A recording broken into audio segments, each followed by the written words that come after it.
মাগরিবের পর পরে এত মানুষ আসে করতে, এখন মানুষ আসলে সমস্যা নেই। আগে এতগুলো মানুষ এক জায়গায় হলে জালেমদের করে যায় আগুন লেগেছে। এখন জালেম নেই, কিন্তু মুনাফিক আছে। কিন্তু কথা বলে না কেন?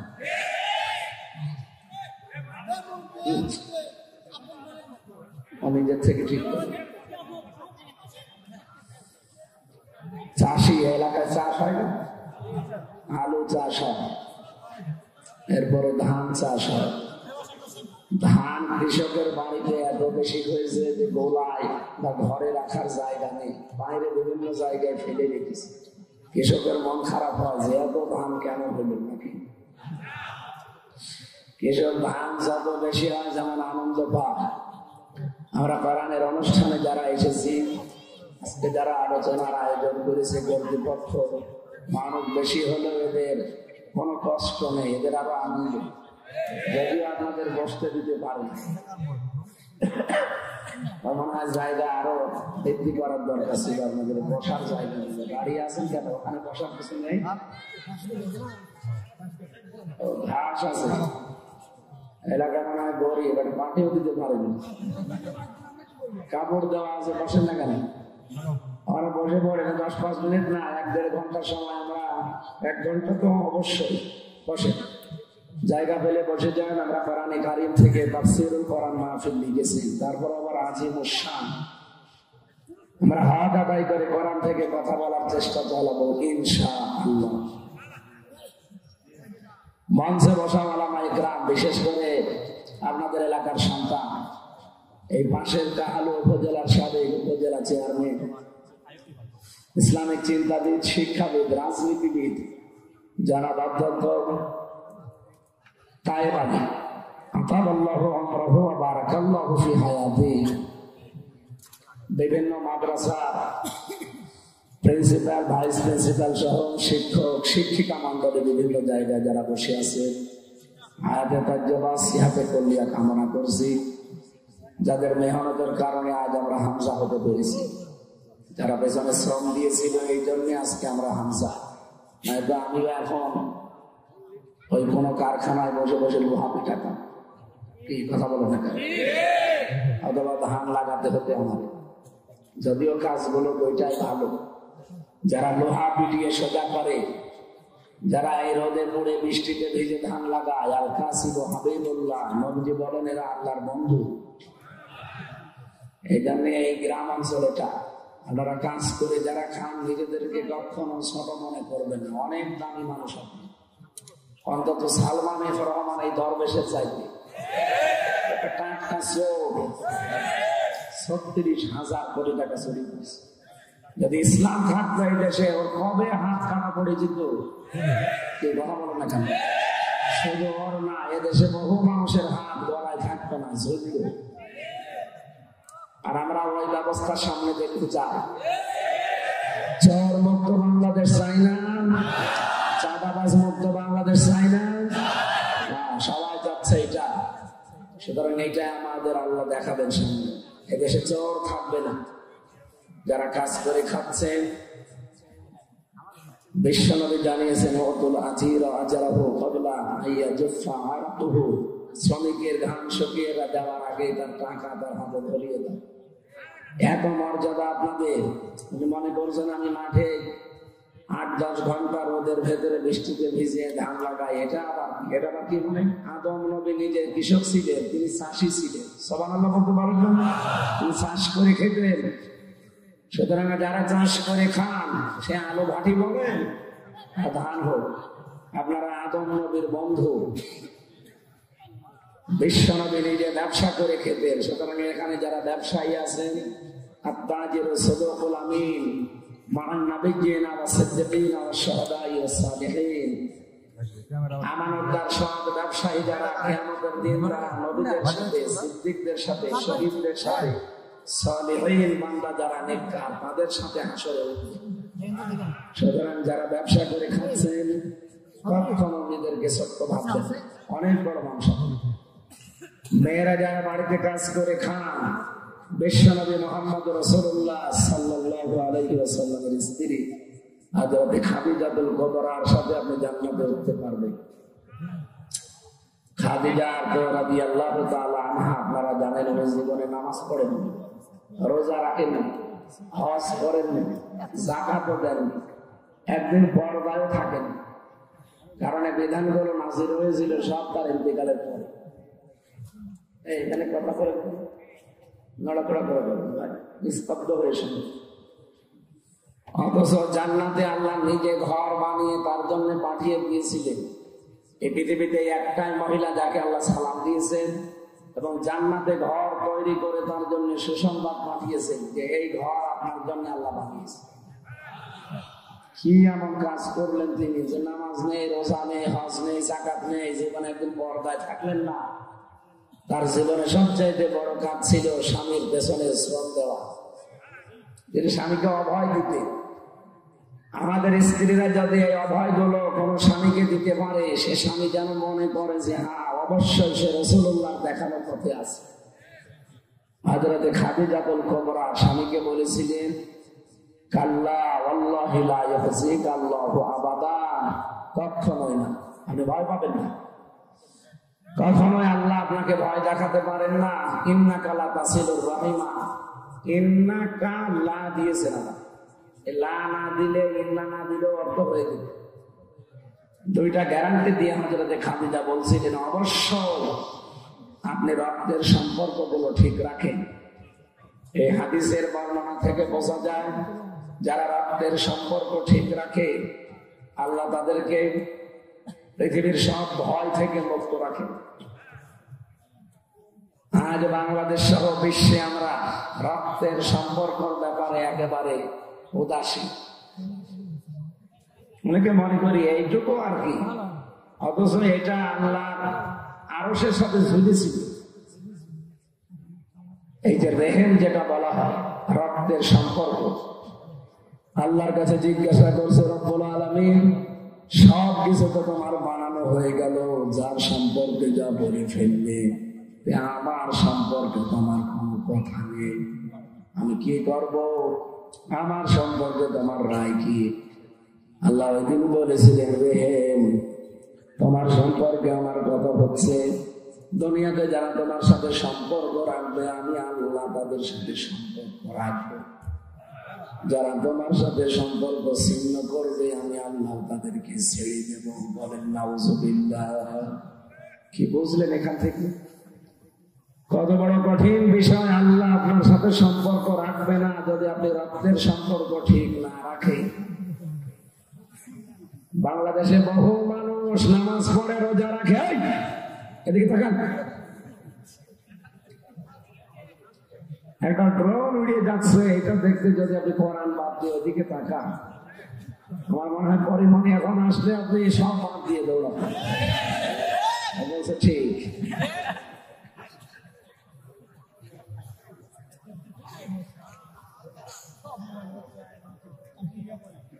না পরিমণি হতো না, যা মনে করছেন হতো না। আমার পাশে জেলেছি, আমি 4 নাম্বার, উনি 3 নাম্বার। বহুদিন আমরা ছিলাম এক জায়গায়, এক জায়গায় মানে এক ঘরে না, পাশাপাশি। মাঝখানে তো দেওয়াল ছিল, ওটা মহিলা জেল, আমাদের পুরুষ জেল। আদালতে নেওয়ার সময় আমি বহুবার এই কথাটা বললে আবার এরা ছড়া দিল, হুজুর মনে হয় পরিমণি দেখে। আমি ওইভাবে দেখিনি, যতটুকুই দেখলাম যে না অত না, মানুষ যা মনে করে ও জিনিস অতই না। আর এখন আরো নষ্ট হয়ে গেছে।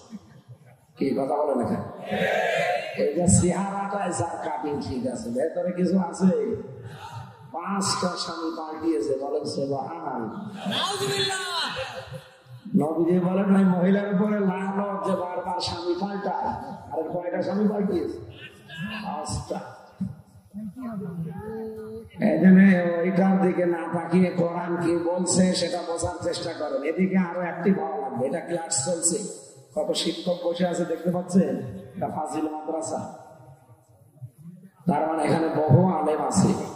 আমি হিসাব নিকাশ করে মাপ জোট করে কথা বলবো ইনশাআল্লাহ।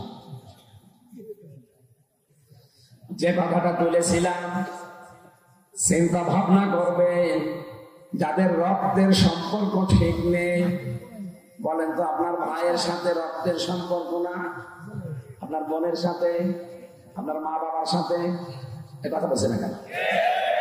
এই যে রক্তের সম্পর্ক যাদের নাম বললাম, এদের সাথে যদি দুনিয়ার কোন ঠুনক বিষয় নিয়ে সম্পর্ক নষ্ট করে ফেলেন, আপনাকে বিভিন্ন রকমের ভয় আল্লাহ ভেতরে তৈরি করে দেবে। এইবার বলে না কেন? আপনি হাসিনার কথা চিন্তা করেন, কি ভয় পেয়েছে, খাবারও খেতে পারবে। 5 মিনিট আগে বলেছিলেন একটা জিনিস লিখবো জাতির উদ্দেশ্যে, সেইটাও পারেনি, ভয়ে পালিয়েছে। কেন এত ভয় তার ভেতরে? কারণ তার রক্তের সম্পর্ক কোনোটা ঠিক নেই। আপনি বলেন কার সাথে তার রক্তের সম্পর্ক ঠিক আছে? আমরা তারে কন্যা বলে ডাকতাম, কেউ বুবু বলে ডাকতাম, কেউ মানুষ কন্যা বলতো। এই সম্পর্ক গুলো কন্যা যার তারে বলে মানুষ, সম্পর্ক কন্যার সাথে কিসে? রক্তে। বুবুর সাথে সম্পর্ক কিসে? এত বড় সম্পর্ক আপনার সাথে, আর আপনি কিছু না বলি চলে গেলেন। যাওয়ার সময় শুধু ব্রেক কেস নিয়েছে 14টা, শুধু মাটি ভরাছে। হ্যাঁ, পাইলটকে বলেছে কি ব্রেক কেস গুলো উঠেছে? বলছে জি ম্যাডাম, চলো। কারোর সাথে কিচ্ছু বলে না। বগুড়াতে তার এক চাচা ছিল, মমতাজ, কবরে আছে। কবরে আছে না? তারে যদি বলতো যে চাচা আপনি কবরে থাকেন, আমি গেলাম, তাও বলে। আমারে যদি মোবাইল নাম্বারটা জোগাড় করে বলতো, হামজা চলে গেলাম, 3 বছর তো জেল খাটালাম, মাফ করে দিও, তাও বলে। পালিয়ে চলে গেল, এত ভয় পেয়েছি। এই যে ভয়, এটা তৈরি করেছে কে? কেন? কারণ তার সম্পর্ক ভালো না, কারোর সাথে তার সম্পর্ক ঠিক নেই। জনগণের সাথে সম্পর্ক ঠিক ছিল? এদেশের 18 কোটি মানুষের আমার মনে হয় 17 কোটি মানুষ তাকে ঘৃণা করে। গতকালকে রিপোর্ট বেরিয়েছে আন্তর্জাতিক, সারা বিশ্বের 257টা রাষ্ট্র সবচাইতে ঘৃণিত মানুষের তালিকায় হাসিনার নাম। আমি বানিয়ে বললাম, আন্তর্জাতিক রিপোর্ট কালকেরটা। 2 নম্বরে নাম পেয়েছে সিরিয়ার এই পালানো এইরকম পলাতক প্রেসিডেন্ট বাশার আল আসাদের। এরা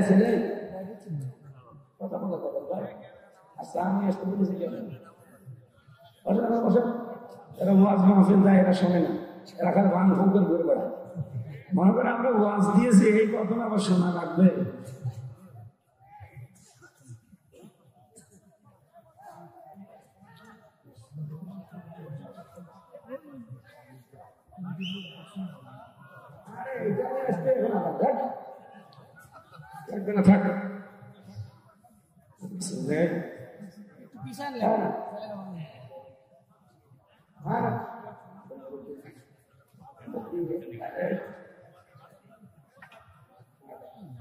মনে করি আমার শরীর ভালো, আর একটু একটু কিছু হইলে আমি শেষ হয়ে যায়।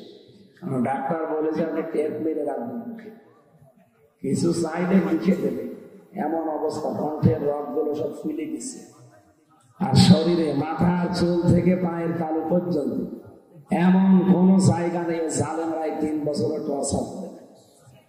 1 ইঞ্চি জায়গা ফাঁকা রাখেন, চুলের উপরও চালিয়েছে। মাথার ভেতরে এমন অবস্থা করেছিল, এই যে এখন আয়না ঘরে আপনারা কি চেয়ার দেখতে পান, কারেন্টের শক দেওয়া চেয়ার। কিন্তু ওরা যে চেয়ার দেখিয়েছিল ওই চেয়ারে খালি ঘরে, এই চেয়ারটাই তো শুধু লাফায় ভাবে। আমি নিজে দেখেছি, কিন্তু এই চেয়ারটা আমি পাইনি। আমি পেয়েছিলাম ঘোরা চেয়ার। ওরা ক্লিপের সাথে আটকিয়ে দেয়, হাত পা দিয়ে সুইচ টিপ দেয়, 1 মিনিটে 120 বার ঘোরে। একটু পরে মনে হবে যে আমি 3-4টে দুনিয়া দেখতে পাচ্ছি।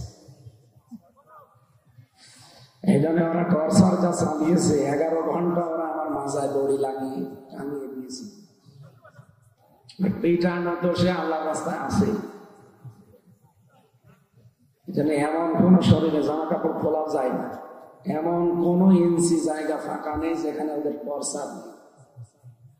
সেটা শারীরিক হোক মানসিক হোক, দুইটাই। আর খাওয়া দাওয়া তো ঠিক মতো ছিলই না, এই জন্য আমি অসুস্থ। স্বাভাবিকভাবে আমার কিছুদিন সময় লাগবে। 10-12 জন এখন যদি একেবারে কথাবার্তা বন্ধ করে পড়ে থাকতে পারতাম তাহলে অন্তত কিছুটা হতো। তা আপনারা আজকে না আসলে তো গালি দিতে। আর ওই যে আব্দুল বাড়ি রশিদ বাইরে বলতো যে সিটা কষ্ট করে হলেও আশা লাগবে। আজকের এই মাহফিলটা অন্তত আমি জানি না, আমি জানি 2টা, দিনের বেলা একটা, রাতে না করে। উনি যে মাঝখানে এটা ওনার দোলাভার বাড়ি বলে ঢুকিয়েছে, দোলাভার বাড়ি বলে ঢুকিয়ে আমার উপর একটা জুলুম হয়ে গেল। এখন অন্তত ঘন্টাখানিক কথা বললেও তো কণ্ঠের উপর একটা চাপ পড়বে। এখানে আমি চাপ দিয়ে কথা বলছি না, আস্তে আস্তে কথা বলছি, বোঝা যাচ্ছে? কথা বলে দিচ্ছে। আমাদের রক্তের সম্পর্ক ঠিক রাখা লাগবে ভাই, তাছাড়া আল্লাহ আপনাকে ঘৃণিত করে দেবে, বিভিন্ন ভয় আপনার ভেতর আল্লাহ ঢুকিয়ে দেবে। স্ত্রী গ্যারান্টি দিচ্ছে, স্বামী আপনি ভয় পাবেন না, কারণ যারা মানুষের সাথে সম্পর্ক ঠিক রাখে তাদের ভেতর থেকে আল্লাহ সব ভয় ঢুকে দেয়। জিন পরি ভূত যাই বলে কোনো কিছু তাদেরকে ভয় দেখাতে পারে না। আজ আপনি ভয় পান এই কারণে, কারণ আপনার সাথে আপনার রক্তের সম্পর্ক গুলো ঠিক নেই। কথা কি বুঝতেছেন?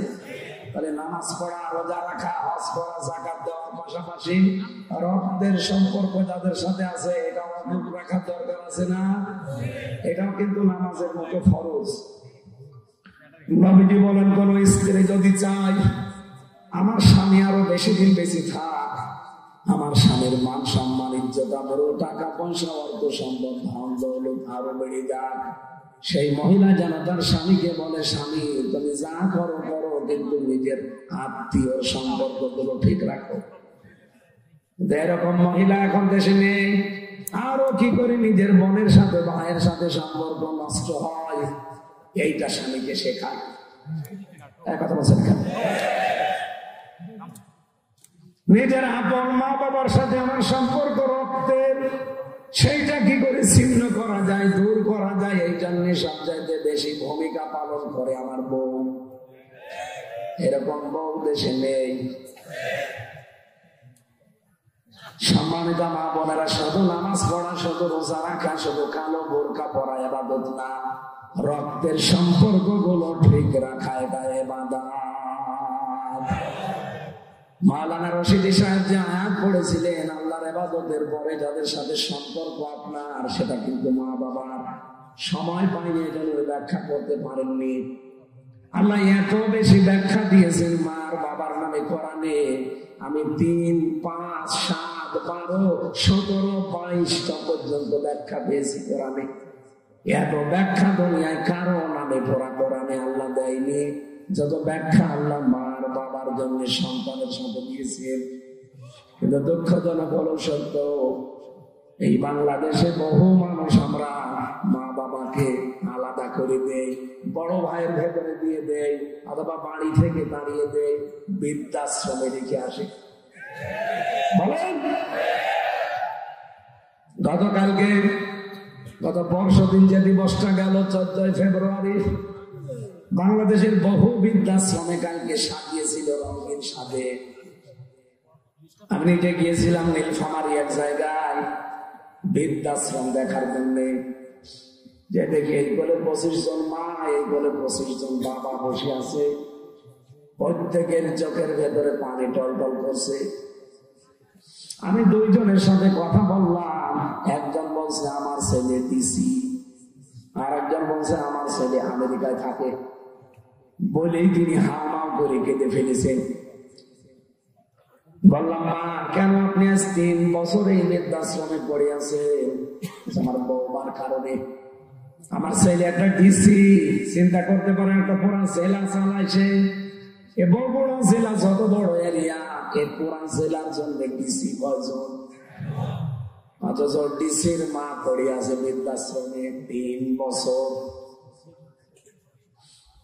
আমার বৌমা শুধু ঘেরান করেছে, এই বুড়ি বাড়ি থাকলে তোমার বাড়িতে আমি আর থাকবো না। শেষ পর্যন্ত ছেলে আমার রেখে গেছে, মাসে মাসে খরচ পাঠিয়ে দেয়। কিন্তু আমার তো মনে হয় শেষ বয়সে এসে আমার নাতি নাত করে নিয়ে একটু আনন্দ করতে কাটাবো। অথচ আজকে এই বুড়ো বুড়ির সাথে আমি পড়ে আছি, এখানে নেই কোনো আত্মীয় স্বজন, নেই কোনো রিলেটেড, রক্তের সম্পর্কের কেউ নেই, আমি একা। প্রত্যেকের চোখের দিকে তাকিয়ে আমার মনে হচ্ছিল প্রত্যেকটি মার বাবা তার সন্তানের জন্য দোয়া করছে। বলেন তো তাদেরও আমাদের মতো সন্তান নেই? বলেন না কেন? আর একজন বলছে আমার ছেলে আমেরিকায় থাকে, বিশাল ফ্যাক্টরি দিয়েছে, সেখানে শুনেছি। এত বড় কিছু মালিক হওয়ার পর আজকে আমার জায়গা বৃদ্ধাশ্রম। কথাগুলো শোনার পরে চিন্তা ভাবনা এসেছে আমার, শুধু ওই ডিসি ও আমেরিকায় থাকে এই সন্তানের দোষ না, ওই পুত্র বধূদের দোষ দিচ্ছিল ওনারা, শুধু ওই বেকার বড় দোষ না, দোষ ওনাদেরও আছে। আরে আল্লাহর পরে যাদের স্থান, সেই মা বাবার কথা যেই কিতাবে লেখা আছে সেই কিতাবই তো তাদেরকে পড়ায়নি। কি মাওলানা আব্দুল বারীকে তার মা বাবা পড়িয়েছে, এটা এই জন্য তেলাওয়াত করে আপনাদের শোনাচ্ছিল যে রাব্বুকা আল্লা তা'বুদু ইল্লা ইয়্যা, আমি আল্লাহ রায় দিয়েছি আমার ছাড়া কারো ইবাদত করা যাবে না। ওয়া বিল ওয়ালিদাইনি ইহসানা, আমার পরে আমি আল্লাহ স্থান দিয়ে দিলাম তোমার মা বাবার তাদের সেবা করা লাগবে। বলেন তো আল্লাহর ইবাদত করা, আল্লাহর আইন মানা কি? আরো জোরে বলেন, সবাই বলেন। মা বাবার আইন মানা না। এখানে আলেম বসে আছেন, আপনি আন্দাজে ফরজ বললেন কেন? মাঝখানে আল্লাহ খেলা করার জন্য দিয়েছে। কোরআনের প্রতিটা শব্দ গবেষণামূলক চিন্তা ভাবনা করে কথা বলবেন। আলেমরা আছে, আপনি আন্দাজে বলতেছেন না। আল্লাহর আইন মানা এটা ফরজ, এর ভেতরে কোনো প্রশ্ন নেই। কিন্তু মা বাবার আইন মানা ফরজ না, মা বাবার সেবা করা ফরজ। কথা বোঝেন? কেন বলছে? আমি 2 বার রিপিট করলাম কথাটা, আমি আরেকবার করছি রিপিট। বলেন আল্লাহর আইন মানা কি? মা বাবার আইন মানা কি? মা বাবার সেবা করা ফরজ, সাধ্য মতো তাদের পেছনে খরচ করা ফরজ। কি কথা বলেন না? কি বুঝলেন এখান থেকে বলেন আপনি? আল্লাহর পরে যাদের স্থান, রক্তের সম্পর্ক আমার সাথে সবচাইতে বেশি যাদের, তারা খারাপ। আরো জোরে বলেন।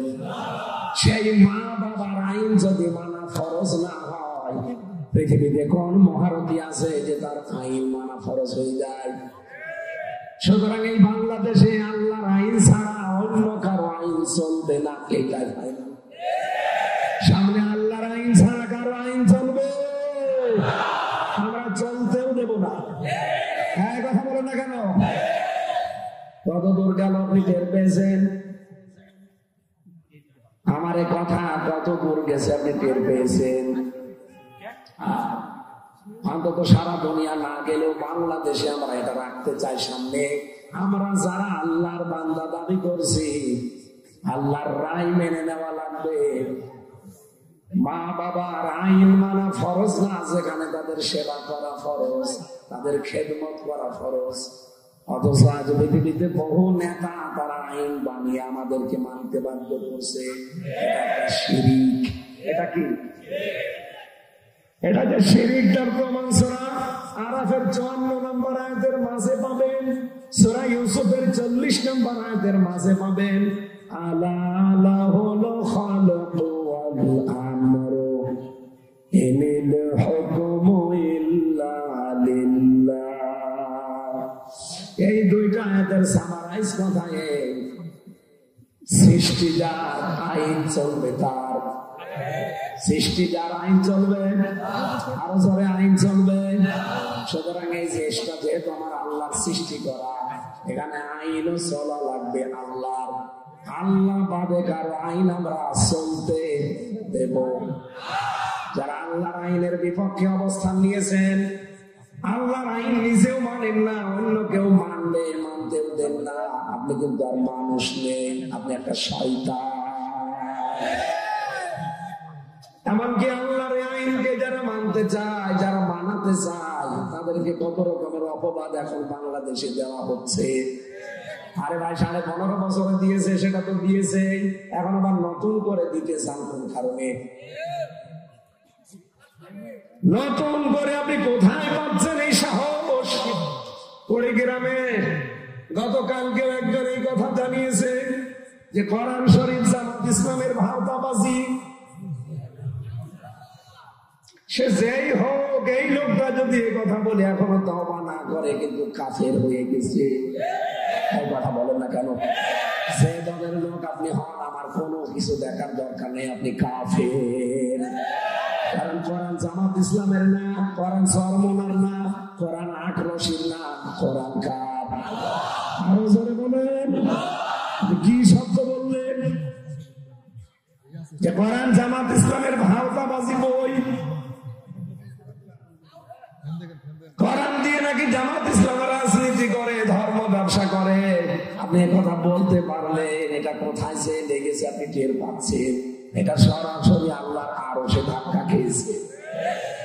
কোরআনের একটাও অক্ষর অস্বীকার করলে যার ঈমান থাকার কথা না, আর আপনি পুরা কোরআনকে বলছেন এটা ভাওতাবাজি, জামাত ইসলামের বই। আপনার ঈমান নেই। আপনার নাম যদিও জুলফিকার আলী, কিসের জুলফিকার আপনি? আপনাকে ঈমান আনা লাগবে, আবার নতুন করে কালেমা পড়ে। এইরকম মানুষ বাংলাদেশে যত আছে, তারা যদি কালেমা পড়ে নতুন করে আবার ঈমান নবায়ন না করে, ওই লোকটা কাফের। ওর জানাজা পড়া জায়েজ নেই, ওকে যে সাপোর্ট করবে সেও কাফের। কারণ ঈমান ভেঙে যাওয়ার কারণ 10টা, তার 9 নম্বরের কারণে কেউ যদি কাফেরকে কাফের মনে না করে সেও কাফের। একবার বলে না কারণ যালিকা বিআন্নাহুম কারিহু মা আনজালাল্লাহু ফাআহবাতা আমালাহুম। সূরা মুহাম্মদের 9 নম্বর আয়াত। আল্লাহ পাক বলেন ওরা কোরআন মানে না, এমন না।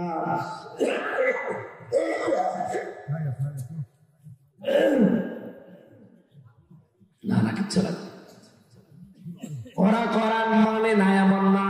আমি আল্লাহ যে নাযিল করলাম কোরআনে কারীম, কোন বিধান যদি কেউ অপছন্দ করে, সঙ্গে সঙ্গে ওর পেছনের যত আমল আছে ফাআহবাতা আমালাহুম, আমলের বহুবচন আমাল, আমি আল্লাহ সব কিছু ওর পেছনে নষ্ট করে দিয়েছি, ধ্বংস করে দিয়েছি। বলেন নাউজুবিল্লাহ। সুতরাং কুড়িগ্রামের এই নেতা কে কি করে আমি জানি না, নাকি সাবেক মেয়র ছিল। এই লোকটার ঈমান নেই এখন, অন্তত লোকটা কাফের। বলেন না কেন? কারণ ওর পেছনের কোন আমল আখলাক আল্লাহ রাখে না, সব ধ্বংস করে দিয়েছে। একটা কাফের, ওকে যে সাপোর্ট করবে, দেখলাম ওর পাশে বসে বসে অনেকে দাঁত কেলাচ্ছে। ও কোরআনকে ভাওতাবাজি কিতাব বলে, আর পাশে বসে বসে দাঁত কেলায়, ওইগুলো কাফের হয়ে গেছে। এ যদি তাওবা না করে, এর জানাজা পড়া জায়েজ নেই, মরে গেলে বিনা হিসাবে বিনা বিচারে জাহান্নাম। এই কথা বলেন না কেন? কোরআনের কথা যারা বলে, এই মানুষগুলোকে কত রকমের অপমান করার চেষ্টায় আছে কিছু মানুষ। এই চাঁপাইনবাবগঞ্জের হারুন আর বউ 2 জন মিলে শুরু করেছে। এতদিন 15.5 বছর তো জালেমরা ছিল, এখন এরা আরম্ভ করেছে, আলেমদেরকে বলছে এরা ধর্ম ব্যবসায়ী। এই মানুষগুলো কোরআন নিয়ে রাজনীতি করে। কেন কোরআন নিয়ে রাজনীতি করা যাবে না? আপনাকে কে বলেছে? আপনি কোরআন পড়তে পারেন? 918 জায়গায় আমি পেয়েছি আমার এই ছোট্ট মাথার ভেতরে কোরআনে রাজনীতি করা লাগবে। 918 জায়গায় আয়াত আছে। আমার ছোট মাথায় যদি এত কিছু থাকে, যাদের বড় বড় মাথায় দেখো, এই মাথার ভেতর আরো বেশি আছে। কি আর ওদের কি আছে মাথায়? মাথায় শুধু কবর আছে। কথা বলেন, বলেন না কোরআনের সাথে রাজনীতির সম্পর্ক নেই। আর শয়তান সূরা ফাতিহা আমার সামনে যদি সত্য করে কেউ পড়তে পারে, যারা এই কথা বলে, তাদেরকে আমি মিষ্টি খাওয়াবো। ফাতিহার অর্থ বোঝা দরকার, ফাতিহা সত্য করে পড়তে পারে। তাহলে আজকের আয়াত থেকে প্রথম শিক্ষা কে নিলাম? আমি আব্দুল বারী রশিদি ভাইয়ের তেলাওয়াতকৃত আয়াতের প্রথম অংশ পড়েছি যে আল্লাহ ছাড়া কারো আইন মানা, কিন্তু মা বাবার আইন মানা ফরজ না, মা বাবার সেবা করা ফরজ। মা বাবার সেবা করা, তাদের পেছনে সাধ্য মতো খরচ করা। এজন্য সাবধান থাকবেন, খুব দামি জিনিসেরা হাজারো সন্তান নষ্ট হয়ে যাচ্ছে শুধু বড় কথা মতো চলতে গিয়ে। এই মা বাবাকে এমন জায়গায় রাখে। আমার এক বন্ধুর কাহিনী বলেছিলাম একবার 19 সালে। আমি শিক্ষার জন্য শুধু ক্লাস দিচ্ছি। এত গরিবের ছেলে, মা আর বাবা দুইজন। মা মানুষের বাড়িতে এই যে ঝিয়ের কাজ করে, থালা বাসন ধুয়ে দেয়, আর বাবাটা কাজ করে রাস্তাঘাটে এই শ্রমিকে। পরীক্ষার ফিস দেবে মাস্টার্সে, টাকা নেই। বাবাকে বলছে 4,500 টাকা এখন লাগবে, যদি আজকের ভেতরে দিতে না পারো আমার 1 বছর শেষ। বিভিন্ন জায়গায় ভিক্ষার মতো করে করে যে একটু টাকা দেন, আমার ছেলেটার জীবনটা বাঁচা। ঝিয়ের কাজ করে যে কয়টা টাকা হয়, কয় টাকায় দেয়, ও 1,500 2,000 টাকা পাওয়া যায় মাসে মাসে। সংসার খরচ আছে, এর বাবার আর কয় টাকায় উপায় হয়, সব মিলে মানুষের কাছে ভিক্ষা করে ধার করে করে বলে দিন 4,500 টাকা। পরীক্ষা দিয়েছে, এটার মেধা ভালো ছিল, মাস্টার্সের রেজাল্ট ভালো হয়েছে। পরবর্তীতে একটা চাকরিও পেয়েছে উন্নত, বিয়ে করেছে প্রেম করে। ধনী মানুষের মেয়ে, পরিচয়টা গোপন করে বিয়ে করেছিল, কারণ ওই পরিচয় দিলে তো ওই মেয়ে ওর সাথে বিয়ে করবে না। শেষ পর্যন্ত মিথ্যার আশ্রয় নিয়ে বলেছে আমার মা বাবা আমেরিকায় থাকে। এই কথা বলে বিয়ে করেছে, বিয়ে করে ঢাকাতে ফ্ল্যাট নিয়ে থাকে, কারণ বেতন পায় তো ভালো। কিছুদিন যাবার পরে মার অসুস্থ, এমন একটা অসুখ, প্রতিদিন 300-400 টাকার ঔষধ লাগে। ছেলেটা কিছুদিন টাকা পাঠিয়েছিল, এখন আর পাঠায় না, কারণ বউটা এখন গোপনে সব জেনে ফেলেছে যে এর মা বাবা ঝিয়ের কাজ করে বেড়ায়। বাদই দিয়ে দিত। শেষ পর্যন্ত যাক, প্রেমের বিয়ে তো আছে ঠিকই, কিন্তু বলেছে শর্ত, তোর মা বাবার কাছে যেতে পারবি না, তাদের পরিচয় কোনো জায়গায় দেওয়া যাবে না, কারণ আমরা যে স্ট্যাটাসে আছি এখানে ওই মা বাবার পরিচয় দিলে চলাফেরা করা যাবে না। বর মন রক্ষা করতে গিয়ে শেষ পর্যন্ত বলছে ঠিক আছে, ওদের সব ডিলিট। বাবা চিন্তা করছে টাকা পয়সা তো পাঠায় না, আমি তো ঢাকায় যাবো কি করে, খোঁজ নেই। বহু কষ্ট করে একটা রিক্সা রাতের বেলা ভাড়া নিয়েছে, দিনের বেলা রিক্সা চালাতে পারে না, কারণ মানুষ চিনে ফেলে বলবে তোমার ছেলে শুনলাম এত বড় চাকরি করে আর তুমি রিক্সা চালাও, ছেলের যেন বদনাম না হয়। এই জন্য রাতের বেলা রাতটা ভাড়া নেয়। এই যে ঢাকা থেকে বগুড়া, জয়পুরহাট, নওগাঁ, এই সমস্ত জেলাতে যে নাইট বাস গুলো আসে, এইগুলো যখন এসে নামিয়ে দেয় রাত 12টা 1টা 2টায়, ওইগুলোর ভাড়া মারে, কিছু টাকা পেলে রিক্সা ভাড়া শোধ দেয়, আর বাকি টাকা নিয়ে ঔষধ কেনে। আজকে সারাদিন হয়ে গেল, কিছুই পাইনি, খুব কষ্ট করে আজকের দিনে রিক্সাটা ভাড়া নিয়ে বসে আছে। মনে করেন জয়পুরহাটে, ঢাকার ফার্ম গেটে এই ছেলেটার সাথে গ্রামের একজনের দেখা, ডাক দিয়ে বলে ভাই আপনি তো খুব আরামে আছেন, স্যুট প্যান্ট পরে, অথচ আপনার মাছ কয়েকদিন হলো অসুস্থ মনে হয়, আর বাঁচবে না। স্ত্রীর কাছে অনুমতি চাইতে গেছে যে আমার মা অসুস্থ, শেষ দেখা দেখতে যান, বলে না ওদের পরিচয় দেওয়া যাবে না। ওর কাছে রাগ হয়ে, আচ্ছা আমার মাই যদি না বাঁচে করে আমি কি করব, তোরেও আমি আর রাখবো না। রাগ করে রাগারাগি করে চলে এসেছে, ওর কথা না শুনে। নাইট বাসে এসে নেমেছে মনে করেন জয়পুরহাটে, রাত 2টা বাজে তখন। এই শীতের রাতে কুয়াশার ভেতরে বাস থেকে নেমেই দেখে একটা রিক্সা টিন টিন করে আলো জ্বলছে। সন্তানটা বাস থেকে নামার পরে মুরব্বী চেহারার দিকে তাকিয়ে চিনে ফেলেছে। চিন্তা করছে এখনো কয়েকজন বাস থেকে নামছে, সামনে যদি যাই আমার পরিচয় পেলে হয়তো আমার ছেলের সম্মান নষ্ট হবে। গামছা দিয়ে মুখটা ভেসিয়ে নিয়েছে, শুধু চোখ দেখা যায়। যে কণ্ঠের সব উলট পালট করেছে, ডাক দিয়ে বলছে স্যার যাবেন আপনি? কোথায় যাবেন? বলছে পান্তাপাড়ায় যাব, কানুনিয়ার বাড়িতে। চলেন আপনাকে নিয়ে যাচ্ছি। ভাড়া মিটিয়ে নিয়ে যাচ্ছে। যেহেতু সারাদিনের প্রায় না খাওয়া শরীর, ওদিকে মাটা অসুস্থ হয়ে পড়ে আছে। এই কঠিন পরিস্থিতিতে যেতে যখন পারে না, পেছনে ধাক্কা দিয়ে বলে কেমন চালান, জোরে চালান। মুরব্বী মানুষ এমনিতে প্যাটেল তো মারতে পারে না, রিকশার প্যাটে যেভাবে হোক আস্তে আস্তে যাচ্ছে, আবার ধাক্কা দিয়েছে। এই বয়সে রিকশা নিয়ে আসতে পারেন, চালাতে পারেন না। আপনার কি ছেলে নেই? দ্বিতীয় ধাক্কা দেওয়ার পরেও কিছু বলে নাই, 3 নাম্বার ধাক্কা চাই দিয়েছে। মুরব্বী গেছে হুবড়ি খেয়ে পড়ে, রোডের উপরে পড়ে গেছে, দাঁত ভেঙে, পার নখ গেছে কেটে, রক্ত বের হচ্ছে। রক্ত বের হয়ে জন্য চলাচলি করে। রিকশা থেকে যেহেতু পড়ে গেছে, এবার কষ্ট করে দাঁড়িয়েছে। ডাক দিয়ে বলছে, স্যার আপনার মোবাইলের লাইটটা একটু বের করে। কেন? দরকার আছে। মোবাইলের লাইট যখন বের করে বলছে, আমার মুখের দিকে একটু তাকান। মুখ থেকে গামছাটা খুলে ফেলে সামনে নিয়ে বলছে, দেখেন তো আপনি আমার চিনতে পারেন কিনা। আপনাকে সার বানাতে গিয়ে আমার জীবনটা নষ্ট হয়ে গেছে। আমি মানুষের বাড়িতে ভিক্ষা করে করে তোমার পরীক্ষার ফিস দিয়েছিলাম। তোমার মা বাড়িতে ঝির কাজ করে থালা বাসন ধুয়ে ধুয়ে টাকাগুলো তোমার হাতে দিয়েছিল। তুমি আজকে সারটাই পরে আসো। তোমার সার বানাতে গিয়ে আমাদের 2 জনের জীবন শেষ হয়ে গেছে। তুমি প্রথমবার ধাক্কা দিয়েছিলে, যে এই বয়সে রিকশা চালান, আপনার ছেলে নেই, ছেলে তো আছে পেছনে বসা, করবো কি?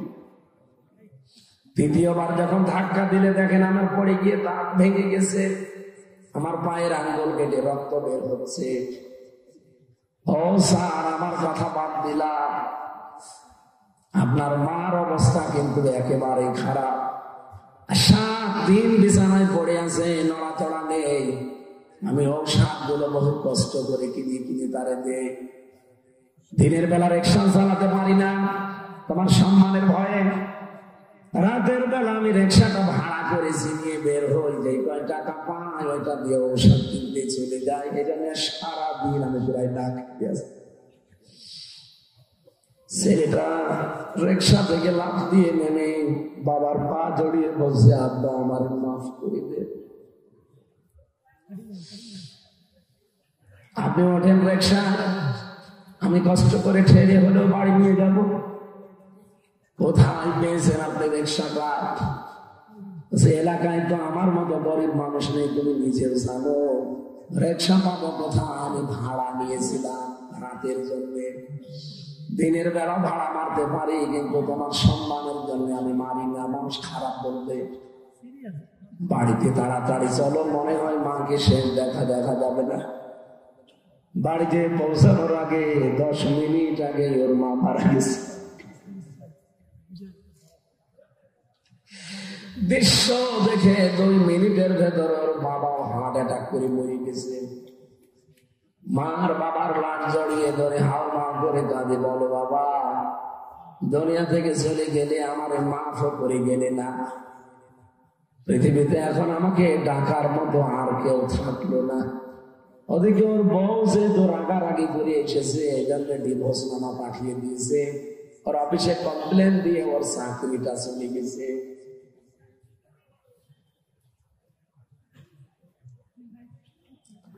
রক্তের সম্পর্ক যদি ছিন্ন হয়ে যায়, আমার বন্ধুর মতো অবস্থা হবে আপনারও। পৃথিবীর সব কিছু আপনার থেকে দূরে চলে যাবে। বিভিন্ন ভয় আল্লাহ আপনার ভেতরে ঢুকিয়ে দেবে। আমি যে পয়েন্টে কথা বলছিলাম আপনার মনে আছে কিনা জানি না, এদিকে তাকান। হযরত খাদিজাতুল কুবরা রাদিয়াল্লাহু তাআলা আনহা তার স্বামীকে প্রথমে এই অভয় দিয়েছিলেন যে ভয় পাবেন না, আপনি রক্তের সম্পর্ক ঠিক রাখেন। সুতরাং যারা রক্তের সম্পর্ক অটুট করবে, ঠিক রাখবে, মজবুত করবে, তাদের কোনো ভয় নেই। আমরা আজকে থেকে ইবাদতটা পরিবারে একটু চালু করি। হ্যাঁ, অনেক বড় কারণে হয়তো আমরা পারি না, আমি নিজেও জানি, কিন্তু আমাদের চেষ্টা করা লাগবে। বউ চলে গেলে হয়তো বউ পাওয়া যাবে, মা বাবা যদি একবার চলে যায় তার দুনিয়া খুঁজলেও এরকম জিনিস আর পাবেন না। পৃথিবীর যারা ভালোবাসে আমাদেরকে সবাই কম বেশি ভালোবাসে স্বার্থের কারণে। নিঃস্বার্থভাবে ভালোবাসা পৃথিবীতে আমি কারো পাইনি। শুধু মা আর বাবার ভালোবাসার ভেতরে কোনো স্বার্থ নেই। কথা বলেন না কেন? যে মেয়েটার সাথে আপনার বিয়ে হয়েছে এত ভালোবাসে আপনাকে, আমিও জানি আপনার বউ আপনাকে ভালোবাসে। আপনি মরে যান হয়তো খুব বেশি হলেও 3 দিন কাঁদবে, 7 দিন না খেয়ে থাকবে। এরপরে আস্তে আস্তে 40 দিনে আপনাকে ভুলে যাবে। 4 মাস 10 দিন পরে তার মা বাবা তাকে নিয়ে দেখবেন অন্য জায়গায় বিয়ে দিয়ে দেবে। 2-3 দিন পরে সেই তার বাবা মার কাছে মোবাইলে বলবে, বাবা ভালোই পেয়েছে, আপনার আগে জামাই ছাড়া এইটা আরো 100 গুণ ভালো। এই হচ্ছে দুনিয়া।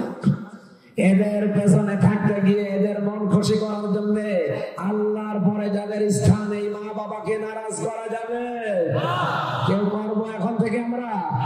আল্লাহ আমাদের হেফাজত করুন, বলেন আমিন। 2 নাম্বার স্ত্রী বলেছিলেন, তাহমিলুল কাল্লা, কখনো ভয় পাবেন না স্বামী আমার। আপনি মানুষের বোঝা বহন করেন, ঋণের বোঝা, কষ্টের বোঝা, দুঃখের বোঝা, মানুষের বোঝা আপনি হালকা করে দেন। আপনি ভয় পান কেন? বাংলাদেশে আমরা এই 15.5 বছরে কত রকমের বোঝা মানুষের উপরে চাপিয়ে দিয়েছি। আমার ভয় লাগবে না? লাগবে কা? দুঃখের বোঝা, কষ্টের বোঝা, ঋণের বোঝা, কত রকমের বোঝা আমরা মানুষের উপরে আরো চাপিয়ে দিয়েছি। তাদের বোঝা দূর করার কথা। এরকম 5টা কথা একটা একটা করে শুনিয়েছিলেন। আমি এই পয়েন্টটা এনেছিলাম এই কারণে, আজ পৃথিবীতে রক্তের যে সম্পর্ক এটা অনেকেই জানি না, যেটা কি মনে করি এ আর কি জিনিস, অথচ এটা যে ঠিক রাখা ফরজ। আজকে থেকে আমরা এখনই ঠিক রাখবো। আল্লাহ পাক আমাদের যত রকমের অভাব আছে, যত রকমের ভয় আছে, তার পক্ষ থেকে যেন দূর করে দেন, বলেন আমিন।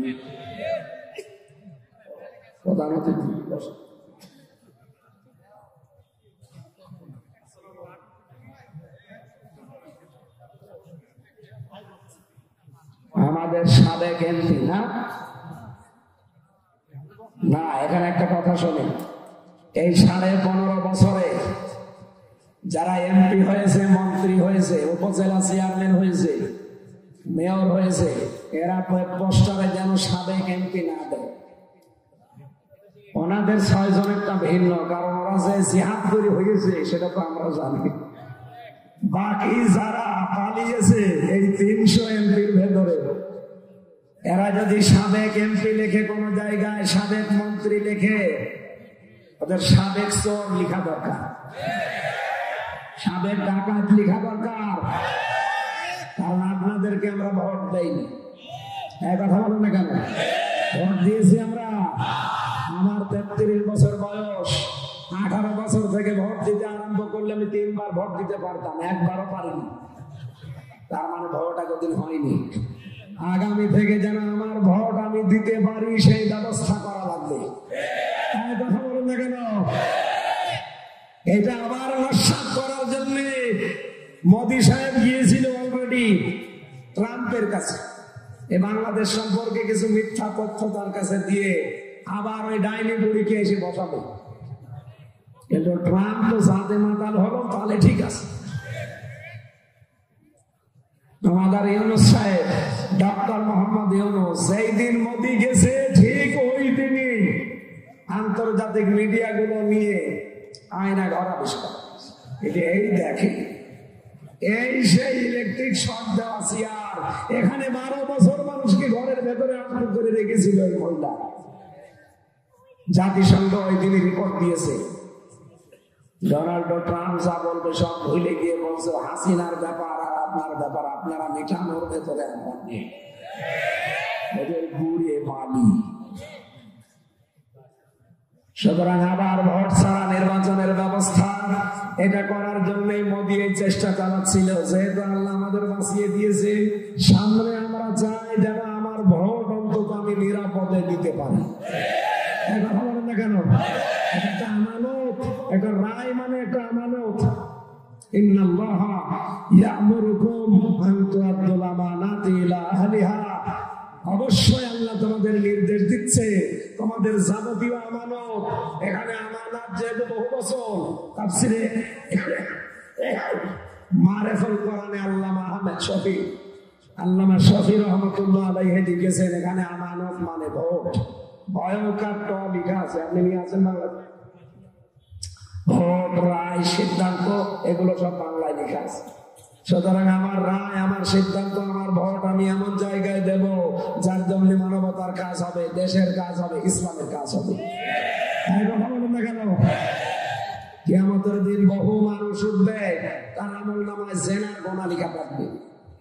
লোকটা বলবে, রব্বুল আলামিন তোমার ফেরেশতারা মনে হয় উল্টো পাল্টা করে লিখেছে, আমি তো জীবনে জিনা করিনি। আল্লাহ বলেন, আমিও জানি তুমি জিনা করনি, আমার মানুষকে ভোট দিয়েছিলে, রায় দিয়েছিলে, তোমার ভোট পেয়ে লোকটা এমপি হয়ে, মন্ত্রী হয়ে সংসদে বিল এনেছিল মদের জিনার পক্ষে। এই বাংলাদেশে 300 জন এমপি হবে, 151 জন যদি একবার কোন বিষয়ে হ্যাঁ বলে দেয়, ওইটাই তার পরের দিন পাশ হয়ে যাবে। কথা বলে না কেন? সেজন্য আমরা এমন মানুষকে সামনে রায়, ভোট, সিদ্ধান্ত দিতে চাই যিনি প্রথম দিন সংসদ অধিবেশনে নামাজের বিল আনবে। এই নির্দেশ কার? সূরা হজের 41 নম্বর আয়াতে আপনি খুঁজে নেবেন, এটা 17 নম্বর পারা 16 নম্বর পৃষ্ঠার 7 নম্বর লাইনে আছে, আল্লাযীনা ইম্মাক্কান্নাহুম ফিল আরদি আকামুস সালাহ। রব্বুল আলামিন বলেন, আমার মুমিন বান্দাদেরকে যদি আমি রাষ্ট্র ক্ষমতা দান করি, ওরা প্রথম কাজ সংসদের প্রথম মজলিসে বিল পাস করবে নামাজের। আচ্ছা, অন্য বছর আমরা যাদেরকে পাঠিয়েছি সবই তো প্রায় মুসলমান, এই কাজটা করলেন না কেন? সংসদের প্রথম অধিবেশনে কেন আপনারা নামাজের বিলটা পাস করে দিলেন না? তাহলে এই দেশে চুরি বন্ধ হয়ে যেত। আল্লাহ গ্যারান্টি দিচ্ছে, নামাজের বিল পাস করেন, চুরি, ডাকাতি, এই যে চিন্তায়, রাহাজানি, জেনা, ধর্ষণ, এগুলো বন্ধ হতে বাধ্য। ইন্নাস সালাতা তানহা আনিল ফাহশাই ওয়াল মুনকার, অবশ্যই নামাজ অশ্লীল ফাহিশা কাজ থেকে মানুষকে বিরত রাখবে, এই গ্যারান্টি কার? সুতরাং নামাজের বিল যারা আনবে এরকম মানুষকে রায় দেওয়া যাবে না। মোশাররফ সাহেব যদি নামাজের পক্ষে যে কথা বলে, আর যদি তার পরের দিন নামাজের বিলটা কায়েম হয়ে যায়, আপনি মোশাররফকে একটা ভোট দিয়েছিলেন, অথচ মানুষ নামাজ পড়বে 18 কোটি। কত? 18 কোটি মানুষ নামাজ পড়লে যে সওয়াব পায়, আপনি একটা ভোট দিয়ে ঠিক সেই সওয়াব পাবেন। এটা রাজনীতি মনে না করে, দুনিয়ার কাজ মনে না করে, সামনে এই কাজটা আমাদের অধিকার, আমরা খাটাতে চাই। যারা এই জায়গায় কেউ বাধা হয়ে আসতে চান, এবার 15 বছর তো ছিলাম, এবার আর আমরা কাউকে বাধা দিতে দেব না। আমার ভোট আমি দেব, দেখে শুনে বুঝে দেব। কথা বলে ঠিক কিনা? আল্লাহ রাব্বুল আলামিন চর্মচোখে 56,000 বর্গ মাইল আমরা যেন দেখতে পাই যে রাষ্ট্রীয় ভাবে নামাজ আর যাকাত কায়েম হয়ে গেছে। এই এলাকায় কত মানুষ টাকা ছেড়ে রাখে, 1000 টাকা দেয়, মাসে মাসে 200 টাকা বেশি পায়। এটার নাম কি? এটা মায়ের সাথে জেনা করার বলা হচ্ছে। বগুড়াবাসী, মায়ের সাথে জেনা করে কোন মানুষ নামাজ পড়লে ওর নামাজ হবে? বলেন। তাহলে এই গোনাটা বাংলাদেশ থেকে বিদায় করা লাগবে না? আর এটা তো নিজের ব্যক্তি উদ্যোগে হবে না, এটা যাকাত ভিত্তিক অর্থনীতি কায়েম করা লাগবে। ইসলামী ব্যাংকে যে নিয়ম নীতিগুলো চলছে ইসলামের, যদিও 100% পারফেক্ট না, তারপরেও যে নিয়ম আছে ইসলামের 28টা। ইসলামী অর্থনীতি যারা বসে, মুশারাকা, মুদারাবা, মুরাবাহা, বায়ে সালাম, বায়ে ইস্তিসনা, বায়ে মুআজ্জাল, বায়ে ওয়াহিদা, এরকম 28টা আছে। কয়টা? আমার অর্থনীতির উপর তো আলোচনা আজকে। এখানে 28টা নিয়ম দিয়ে শুধু ইসলামী ব্যাংক চলবে না, বাংলাদেশের সোনালী, রূপালী, চৈতালি ব্যাংক আছে, এটা ভালো। এরপরে অগ্রণী, আরো যত রকমের ব্যাংক আছে, সব ইসলামী অর্থনীতির এই 28টা নিয়ম মেনে চলা লাগবে। আর এটা চলবে তখন যখন বাংলাদেশে রাষ্ট্রীয় ভাবে যাকাত ভিত্তিক অর্থনীতি কায়েম হবে। এটা তো ফেরেশতারা করে দেবে। হ্যাঁ, এইটাকে আপনি রাজনীতি মনে করে চলে যান কোন কারণে? আপনি যে জেনা করছেন মায়ের সাথে, একবার দুইবার না 33 বার, অথচ এখানে বহু মানুষ এই গোনায় লিপ্ত। 1000 টাকা ছেড়ে দেয়, মাসে মাসে 200 টাকা বেশি দেয়। এই কারা এগুলো করছেন তারা এই মুহূর্তে সিদ্ধান্ত নেন যে আমি ছেড়ে দেব। যারা যারা ছেড়ে দিতে পারেন হাত তোলেন। এই মুহূর্তে মানুষ টাকা ছেড়ে দিয়ে গেছে।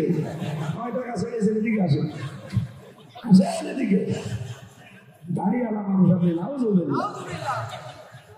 না, না বুঝে হাত তুলবে কেন? না এলাকায় নেই, এই গোলাটা নেই, আর কথা বলে না কেন? অনেকে জমি জায়গা দেয়, 1 বিঘা জমি আমি দিলাম মোশাররফ সাহেবকে, উনি আমাকে 1 লাখ টাকা দিবে। যতদিন উনি জমি করে খাবে টাকা ফেরত দেওয়া লাগবে না। যখন 2 বছর 5 বছর যখন জমি ফেরত নেবে তখন আমি টাকা দিয়ে দেবো। এটার নাম কি?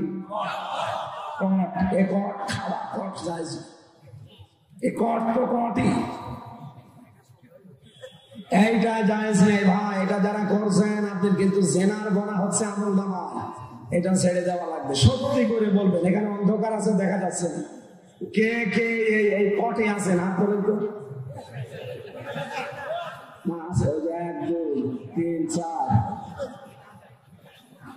আছে, কয়েকজন আছে।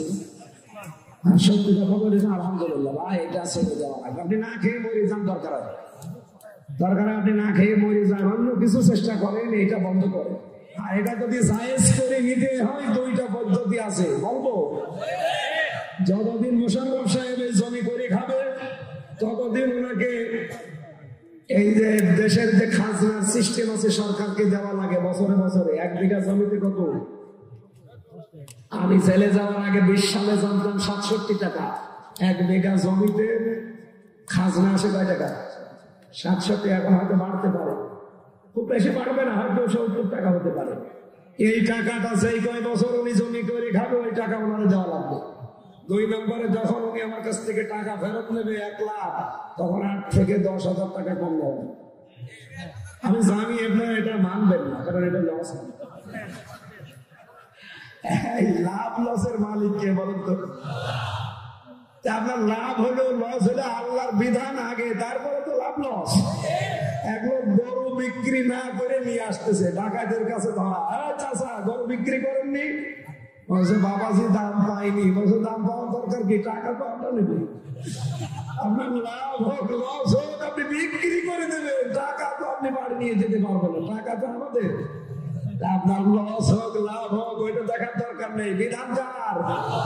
যদি এই কোর্ট সিস্টেম জায়েজ করে নিতে চান এই 2টা শর্ত মানা লাগবে। এরপরে আরো 2টা আছে, খাই খালাসি আছে। এই এলাকায় কি বলে আমি জানি না।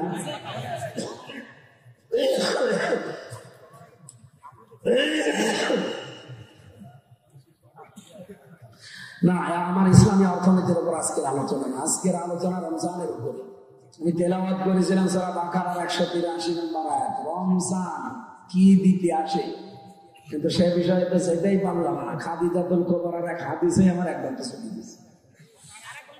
এদিকে আর মাহফিল আছে রাতে 28 তারিখে আছে বগুড়া, 28 তারিখে দমনপুকুর কামিল মাদ্রাসা। আর আছে আছে আপনার আশপাশে নেই? এত মাহফিল দিয়ে কি করেন আপনি? আপনি তো নিয়েছেন এক 20টা। এলাকায় মাহফিল দেবেন, মানুষ তো দেখছে ভালোই হয়, দেবেন এলাকায় মাহফিলে দেবেন। হ্যাঁ, প্রজেক্টরও দিয়েছে। আমরা আবার সামনে আসবো, যেহেতু এখন 9টায় ওঠা লাগবে, আবার না করে 1 ঘন্টায় যাওয়া লাগবে, খাওয়া লাগবে, নামাজ আছে মাঝখানে। আমি আজকে আর চালাতে পারছিলাম, তাফসীর মনে করেছিলাম করবো। আগে আমাদের প্রধান অতিথি, আমাদের অভিভাবক উনি। আমি জেলখানার ভেতরে এক অভিভাবক পেয়েছিলাম, জনাব তারেক জিয়া, আপনাদের এই জেলার সন্তান তারেক জিয়ার পিএস অপু ভাই। বহু সাহায্য করেছে জেলখানার ভেতরে আমাকে, আল্লাহ তাকে উত্তম জাযা যেন দান করে। আমি জনাব তারেক জিয়ার মায়ের জন্য দোয়া করছি আপনাদের নিয়ে। আল্লাহ রাব্বুল আলামিন ম্যাডামকে যেন আপনাদের এই জেলার পুত্রবধূ, নাকি ফেনী জেলার মেয়ে, আল্লাহ যেন তাকে আবার সুস্থ করে আমরা আপনাদের মাঝে ফেরত দেন, বলে না আমি। আমরা তাফসীর শেষ করতে না পারার কারণে মাপ চেয়ে নিচ্ছি আজকের মতো। আর কণ্ঠটা বসে গেলে ওই জায়গায় যে কথা বলতে পারবেন, আমি মাপ চেয়ে শেষ করলাম। প্রধান অতিথি আমাকে যে সালাম দিক একটু মনোযোগ করে দিয়ে বাড়ি চলে যান। ওই যে গাড়ি দেখতে পাচ্ছেন, মেয়েদের বই লেখা আছে, এই দাম্পত্য জীবনের সমস্যা এবং সমাধান, আর একটা জান্নাতের বই। এই দুইটা পারলে নিয়ে যান, মেয়েদের কাজে রাখবেন। আপনারা মেহরবানি করে পাবেন না, আপনারা ধৈর্যের পরিচয় দেন। আমাদের প্রধান অতিথি আসবে, একটু সালাম বিনিময় করবেন, 2 মিনিট বেশি কথা বলবেন। আজকের এই ইসলামী জলসার সম্মানিত সভাপতি তথা মফিজুল আমিনিয়া ফাজিল ডিগ্রি মাদ্রাসা, আজকের এই ইসলামী জলসায় আমরা উপস্থিত হয়ে আমাদের হামজা ভাইয়ের কথা শুনলাম। তিনি অত্যন্ত একজন ভালো বক্তা, উনি অত্যন্ত সুনিষ্ঠ বক্তা। দোয়া করে আল্লাহ যেন তাকে সুস্থ রাখে, স্বাভাবিক রাখে এবং দ্বীন ইসলাম কায়েম করার জন্য আমাদেরকে যে দিকে দিচ্ছে সেটা যেন আমাদের